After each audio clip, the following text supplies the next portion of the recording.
England में Broadmoor नाम के एक पागल खाने में दो जुड़वा बहन एडमिट थे और उन दोनों पर सबकी बहुत ही कड़ी नजर थी because they way very dangerous.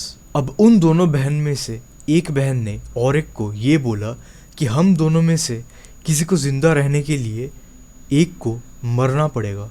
And 1993 में उन दोनों बहन में से एक की बहुत ही मिस्टीरियसली डेथ हो जाती है। दुनिया में कई ऐसे राज हैं जो हम समझ नहीं पाते, कुछ ऐसे किस्से जो सिर्फ एक कहानी नहीं बल्कि असल जिंदगी के अजीब और डरावने सच होते हैं। आज के इस वीडियो में मैं एक ऐसे रियल लाइफ इंसिडेंट के बारे में बात करने वाला हूँ जिसके बारे में आपने कभी नहीं सोचा होगा। ये दोनों बहनों के बीच में कभी हो ही नहीं सकते, लेकिन ऐसा ही कुछ हुआ है। So let's start. जून और जेनिफर गिबॉन्स, जिन्हें दुनिया द साइलेंट ट्विंस के नाम से जानती है, एक ही दिन 1963 में पैदा हुए थे।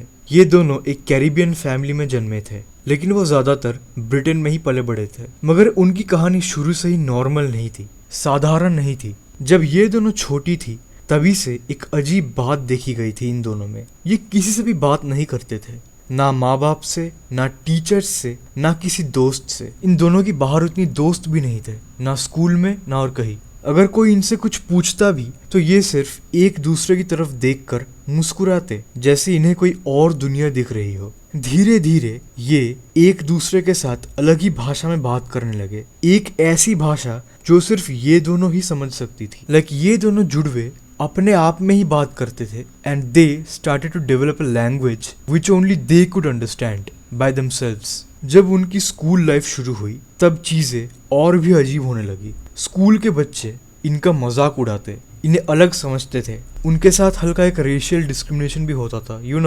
ब्लैक एंड व्हाइट में।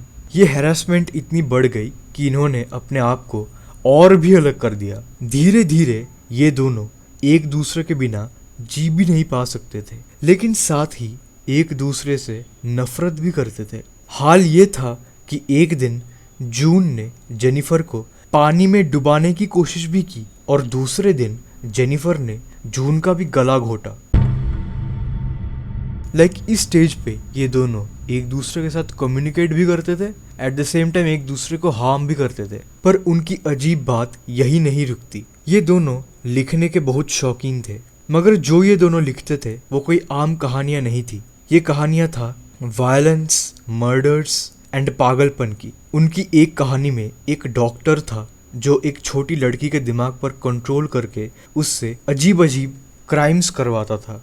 लेकिन सिर्फ लिखना ही काफी नहीं था, धीरे धीरे ये जो लिखते थे उसे असल जिंदगी में भी करने लगे। ये दोनों छोटी मोटी चोरी, तोड़फोड़ और आग लगाने जैसे क्राइम्स भी करने लगे। एक दिन ये पकड़े गए और कोर्ट में फैसला किया कि इन्हें एक नॉर्मल जेल में नहीं, ब्रॉडमूर हॉस्पिटल में भेजा जाए। एक ऐसा मेंटल हॉस्पिटल, एक ऐसा पागल खाना जहाँ पर सिर्फ वो लोग भेजे जाते हैं जो बहुत ही ज्यादा डेंजरस क्रिमिनल्स होते हैं या फिर मेंटली इनसेन होते हैं। वो जैसे एक दूसरे के साथ बड़े होते रहे, वो दोनों धीरे धीरे हल्का सा वायलेंट भी होने लगे।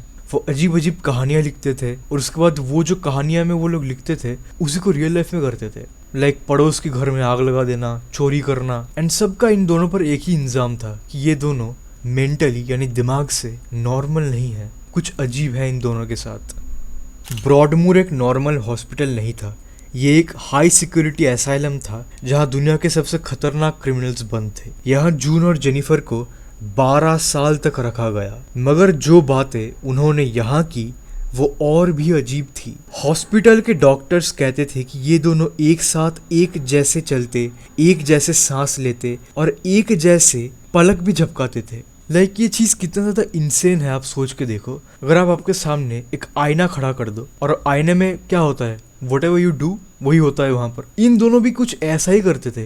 ये दोनों ब्लिंक भी करते थे तो एक ही साथ, एक ही रिदम में सांस लेना, बात करना, कोई भी हरकत, कोई भी एक्ट, कुछ तो डेफिनेटली नॉर्मल नहीं था इन दोनों के साथ। जैसे कोई एक ही आत्मा दो बॉडीज में फंसे हो। जब भी डॉक्टर कोई इनके साथ बात करने की कोशिश करते थे, ये दोनों एक साथ बस एक दूसरे की तरफ देखते और मुस्कुराते थे। ऐसा लगता था जैसे ये दोनों किसी सीक्रेट दिमागी या फिर पैरानॉर्मल कनेक्शन के साथ जुड़े हो। लेकिन सबसे ज्यादा शॉकिंग बात तब हुई जब जेनिफर ने एक दिन जून से ये कहा you are the chosen one, someone between us have to die so that one could live. मतलब एक बहन और एक बहन को ये कह रहा था कि एक को मरना पड़ेगा ताकि एक जीवित रह सके, और यहाँ पर वो जेनिफर ही था। जेनिफर कह रही थी कि मुझे मरना पड़ेगा ताकि जून जीवित रह सके। मैंने आपको बताया, इन दोनों से कोई और बात कर ही नहीं पाते थे। इन दोनों के साथ अगर आप बात करने बैठो तो आप इसको कुछ भी बोलोगे, ये दोनों एक दूसरे की तरफ देखेंगे और फिर अपने ही कुछ भाषा में बात करेंगे, अपने ही कुछ डेवलप्ड लैंग्वेज में। लेकिन कुछ लोगों ने इन दोनों के लैंग्वेज को डिटेक्ट कर लिया और उसी ने ये पता लगाया कि एक बहन ये कह रही है कि मुझे मरना पड़ेगा ताकि तू जीवित रह सके। इसका क्या मतलब हो सकता है? कौन कह रहा है इन दोनों को ये चीज करने के लिए? क्या इन दोनों बहन में कोई और तीसरा भी था जो शायद किसी को दिखाई नहीं दे रहा था? 1993 में ब्रॉडमूर ने फैसला किया कि अब ये दोनों मेंटल हॉस्पिटल से निकलकर रिहैबिलिटेशन सेंटर में जा सकती है। मगर जैसे ही उनकी ट्रांसफर स्टार्ट हुई, एक और अजीब इंसिडेंट हुई। जेनिफर जो बिल्कुल ठीक थी, अचानक बेहोश हो गई। जब उसे हॉस्पिटल ले जाया गया तो सिर्फ कुछ घंटों बाद उसकी मिस्टीरियस वे में मौत हो गई। डॉक्टर्स ने रीजन ढूंढने की लगातार कोशिश की, मगर कोई पॉइजन, कोई डिजीज, कोई इंजरी कुछ नहीं मिला। उनका कहना था कि जेनिफर का दिल बिना किसी वजह के धड़कना बंद कर दिया। ये एक ऐसी मौत थी जिसका कोई मेडिकल एक्सप्लेनेशन था ही नहीं। और सबसे बड़ी बात ये थी, उसने खुद ही ये कहा था कि वो मरने वाली है। जेनिफर ने ये खुद ही कहा था ना कि मुझे मरना पड़ेगा ताकि जून तू जिंदा रह जाए। जून जो हमेशा चुप रहती थी, उस दिन बिना किसी हेजिटेशन के दुनिया से बात करने लगी, जैसे अंदर एक नया इंसान आ गया हो। उसने सिर्फ एक ही चीज कही, finally we are free. What does that even mean? इन दोनों बहनों में इतने साल तक ये दोनों ऐसे ही आइसोलेटेड रहे दुनिया से, एंड एक दिन जेनिफर को ये लगा that she has to die, और वो मर भी गई। जिसको पूरा टूट जाना चाहिए था, वो बोलती है कि finally we are free. Who is we? क्या जून के साथ कोई और भी थी? जून आज भी जीवित है, एक नॉर्मल लाइफ जी रही है, मगर ये केस आज भी दुनिया के सबसे अजीब अनसॉल्व्ड केसेस में गिना जाता है। क्या ये सिर्फ एक साइकोलॉजिकल डिसऑर्डर था, या फिर क्या ये सच में कुछ और था? क्या ये दोनों एक सुपरनैचुरल एंटिटी से जुड़े थे? आज भी दुनिया का कोई साइंटिस्ट, कोई डॉक्टर और कोई साइकियाट्रिस्ट भी इनका जवाब नहीं दे पाया है। मगर एक बात तो पक्की है, ये कहानी जितनी अजीब है उतनी ही डरावना भी है। ये था द साइलेंट ट्विंस के ऊपर कहानी। एंड हाँ, जून आज भी जिंदा है and she is living a normal life now, but she was not normal until her sister died, and still nobody knows कि वी कौन है। आपको क्या लगता है? Thank you so much for watching this video. अगर आपने इतना दूर तक देखा है, that was it for this video. Like कर देना एंड सब्सक्राइब अगर ऐसे वीडियोज और देखने हैं आपको। एंड मैं चला अगला वीडियो बनाने, तब तक के लिए हैव अ नाइस डे।